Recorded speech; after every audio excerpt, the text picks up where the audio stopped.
साहेब की जय। विश्व वंदनीय संत सम्राट वंदनीय छोर सदगुरु श्री कबीर साहब जी, मेरे हृदय मंदिर के आराध्य परम पुरुष सदगुरु श्री महंत साहब जी, पूजा की योग्य सभी संत समाज, मैं चरण कमलों में से झुका की त्रिवार बंदी करता हूँ। बोलिए श्री सदगुरुदेव की जय। सदगुरु श्री कबीर साहब जी विचारमान संत, और जो भी विचार से काम करता है उसका काम कभी बिगड़ता नहीं। जैसे एक बाप के 4 बेटा हैं और चारों बेटाओं के विचार यदि अलग अलग हैं तो फिर चारों के विचार पढ़े जाते हैं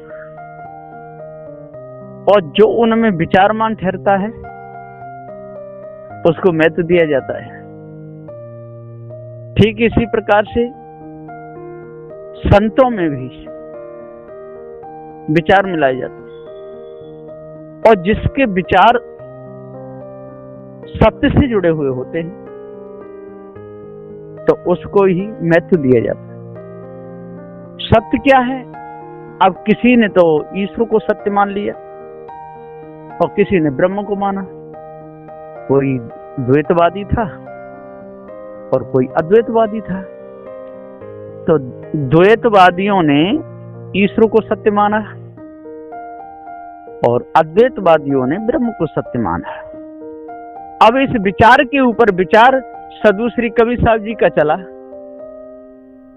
कि जिसने द्वैत में ईश्वर को माना वो भी कल्पना किनकी? जीव की। और जिसने अद्वैत में ब्रह्म को माना वो भी कल्पना किनकी? जीव की।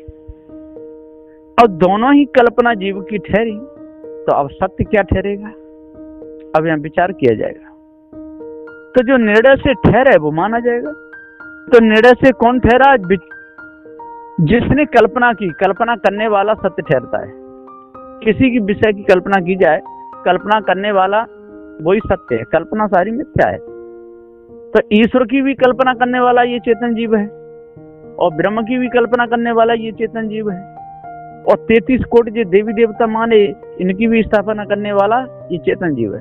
तो यहाँ स्थापना मिथ्या और स्थापना करने वाला सत्य। तो ईश ब्रह्म आत्म परमात्म गुरुबंद की ना, जो ईश्वर की कल्पना की ये भी चेतन जीव ने की और जो ब्रह्म की कल्पना की ये भी चेतन जीव ने की और 33 कोटि देवताओं की कल्पना की ये भी चेतन जीव ने की। और 4 वेद 6 7 18 पुराण लिखे ये मनुष्यों ने लिखे, जिंदाओं ने लिखे, मुर्दाओं ने नहीं लिखे। और मुर्दा कोई कलम चला भी नहीं सकता है ना? कितना भी विद्वान कोई हो, शरीर छूटने के बाद जीव शरीर से निकल जाए तो वो कोई लेखनी नहीं कर सकता है। यदि ऐसा हो जाए तो कोई भी मर जाए तो उसकी मूर्ति बना के और प्राण प्रतिष्ठा कर दो तो काम चलता रहेगा। तो ऐसा नहीं होगा, उसके बाद में दूसरा जोड़ना ही पड़ता है। जैसे देश का प्रधानमंत्री है और पूरे देश को चला रहा है और अचानक उसका शरीर छूट जाए तो उसकी मूर्ति बना करके उसमें प्राण प्रतिष्ठा कर दे कोई और कहे कि यही देश को चलाता रहेगा, तो ऐसा नहीं होगा। प्रधानमंत्री दूसरा ही चुनना पड़ेगा, मुख्यमंत्री दूसरा ही चुनना पड़ेगा। इसी प्रकार से कोई हेडमास्टर हैं, अच्छे हैं पढ़ाने वाले, और उनका शरीर छूट गया तो उनकी जगह पे दूसरा करना पड़ेगा। उसकी मूर्ति से काम नहीं चलेगा, है ना? मूर्तियों से काम चल जाए तो प्राण प्रतिष्ठा करके सारे के सारे काम चल जाएंगे। फिर तो पत्थर की गाय भी दूध देने लगेगी, पत्थर की भैंस दूध देगी, फिर जिंदा भैंस रखने की कोई जरूरत नहीं, उसके लिए चारा लाना पड़ेगा, है ना? तो सारे संसार में मुर्दों की पूजा हो रही है। संतो ये मुर्दों का देश पूज रहे सभी नर नारी, है ना? तो सारे संसार में जहां देखो वहां कोई सत्य को महत्व नहीं देता। इसलिए तो विघटन पड़ा हुआ है, इसलिए लड़ाइयां हो रही हैं। मठ मंदिरों के पीछे लड़ाइयां हो जाती हैं, वहां की चढ़ौती के पीछे लड़ाई होती है ना? वहां पर तो ठेका उठते हैं, मठ मंदिरों में ठेका उठ जाते हैं मूर्ति पूजा के, है ना? एक साल में एक मंदिर का ठेका तो कम से कम 1 करोड़ में उठा। अब मैं भी था वहां, वृंदावन की बात थी, मैंने पूछा भैया 1 करोड़ में ठेका लिया है, कितने का लिया है? कि 1 साल के लिए, कि 1 करोड़ रुपया निकले आएंगे। अरे कि साहब यहाँ तो 2-4 करोड़ निकलेंगे। और उसमें लड़ाई होती है। और उसने 1 करोड़ में ठेका लिया तो दूसरा तैयार हो गया, 1.5 करोड़ में। तो ऐसे ठेका भी बढ़ते चले जाते हैं। तो सारा संसार भूल में है, ऐसा कोई नहीं है सारे संसार में कि जो भूल में ना हो। तो सदगुरु श्री कबीर साहब जी ने ये सबकी भूल पकड़ी। भूल पकड़ने वाले सदगुरु श्री कबीर साहब जी हुए। भूल मिटे गुरु मिले पारखी, पारख दें लिखाई, कहीं कबीर भूल की औसत, पारख सबकी भाई। बिना पारख ज्ञान के भूल मिटेगी नहीं। 5 तत्व और जीव अनादि, भेद गुरु से पाया हो, और भूल मिटे गुरु मिले पारखी, चेतन निज पर खाया हो। क्योंकि जो सबका जनैया है उसको जो भूल जाए और शब्द में अटक जाए, है? शब्द ही शब्द से बड़े हैं, शब्द की नैया तुम्हारी देह है। नाम ही नाम से बड़े हैं, नाम की नैया तुम्हारी देह है। नैया में बैठने वाले जन सभी अलग रहते हैं, जितने नाम में बैठते हैं वो अलग रहते हैं, और नाम ही चेतन नाम है, नैया समझ नहीं पाते हैं, इसलिए भूल में अड़े हैं। नाम की नैया तुम्हारी देह है। 4 वेद 6 अष्ट 10 लय, सबका करता जीव। 4 वेद 6 शास्त्र 18 प्राण, इनका रचयिता कौन है, लिखने वाला कौन है? ये जीव है, चेतन जीव है। लेकिन जीव को नानत विकारी कहते हैं लोग, इसलिए जो सब कौन है, जो जीव को सत्य ना माने और कल्पना को सत्य माने वो नास्तिक है। जो जिंदे की पूजा ना करे, जो मुर्दा की पूजा करे वो नास्तिक है। जो जिंदा को महत्व नहीं देता हो वो नास्तिक है, और जो मुर्दा को जो महत्व देता है उसी की पूजा करता है वो नास्तिक ही तो है। मुर्दा की पूजा करने वाला नास्तिक होता है, और जिंदे की पूजा करने वाला आस्तिक होता है ना। भूखे को भोजन देता नहीं, मठ मंदिरों में घंटे हिलाता है, तो वो नास्तिक नहीं तो और कौन है? तो सारे संसार में नास्तिकों का बोलबाला है। नहीं तो देख लो, कहीं भी देखो, सारे संसार में जहां भी आप जाओगे वहां पर नास्तिकों का बोलबाला है। उससे कहो भैया चेतन पूजा करो, अपने गुरु की बैठा की पूजा करो, तख्त लगा लो, उस पर गुरु जी को बैठा लो, आरती करो, तो क्या नहीं नहीं हम गुरु की पूजा क्यों करेंगे? तो किसकी करेगा फिर? क्या हम भगवान की करेंगे? कि भगवान कहाँ है? कि वो मंदिर में ले जाएगा? भगवान का है पत्थर का? अब बताओ इनका मन निर्मल कैसे होगा? है? अरे इनसे यदि काम चल जाता पत्थरों में प्राण प्रतिष्ठा करके, तो आज स्कूलों में मास्टरों की जरूरत ही नहीं पड़ती। मूर्ति बना दो बढ़िया से बढ़िया और प्राण प्रतिष्ठा कर दो, पढ़ाती रहेगी, है ना। घर में किसी का बच्चा मर जाए तो कोई चिंता की बात ना, पत्थर का बनवा लो, प्राण प्रतिष्ठा कर दो, है ना। नाती बनवा लो 2-4, घर में काम करते रहेंगे। बहुएं अच्छी से अच्छी बनवा लो पत्थर की और प्राण प्रतिष्ठा कर दो, तो काम चलेगा? कभी नहीं चलेगा। इसलिए जिसका शरीर छूट गया वो छूट गया, वो तो कहीं जाके संस्कार व जन्म लेगा।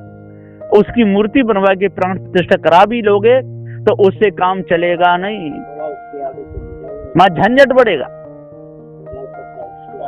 तो सदगुरुदेव जी पुकार के समझाते हुए कहते हैं कि संतो ये मुर्दों का देश, पूज रहे सभी नर नारी। सारे संसार में मुर्दाओं की पूजा होती है। और क्या गंगा नहाते हैं, कहते पाप कटते। अरे गंगा नहाने से पाप कट जाए तो कोड़ी कलंकी कोई रहेंगे ही नहीं, और गंगा नाम से पाप और ज्यादा हो रहे हैं, तो उन्हें पता है कि गंगा नहाने से पाप कट जाएंगे।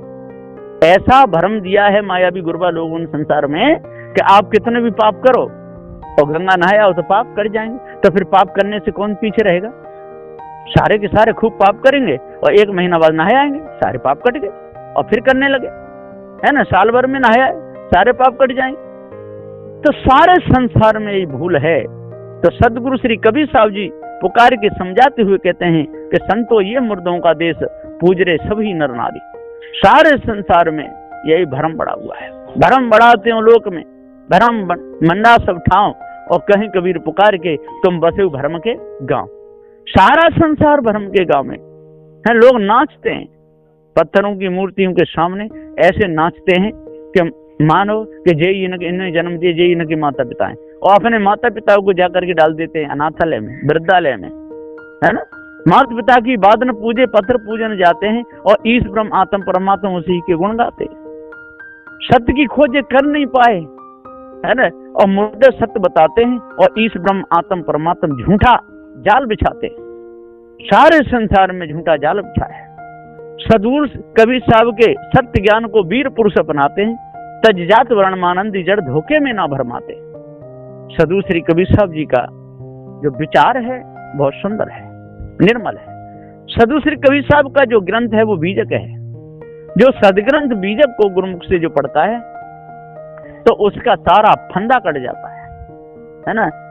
भेद सारा पता तभी चलता है कि जब पारखी संत मिलते हैं। जब मिले पारखी संत आय के अंत तंत बतलाते, ये सरता है संसार रिसार पर खाते। काया की खेती तेरी रे मन रूपी मक्का हेरी, और जम श्वास रतन की ढेरी रे चित चंचल गुफन फेरी। तो काम क्रोध मद मोह लोभ के हरिया जय उड़ाना है, भाई बिन सत्संग विवेक ज्ञान बिन धोखा खाना है। बिना सत्संग के बिना विवेक के सारे संसार के लोग धोखा खा रहे हैं। और धोखा कब तक खाते रहेंगे? जब तक जड़ चेतन का ज्ञान नहीं होगा तब तक सारा संसार ही धोखा खाएगा। क्योंकि चेतन को जो भूल गए, जिंदा को भूल गए, है ना। जिसने स्थापना की उसको भूल गए, जिसने कारीगरी की उसको भूल गए और कारीगरी की पूजा करने लगे।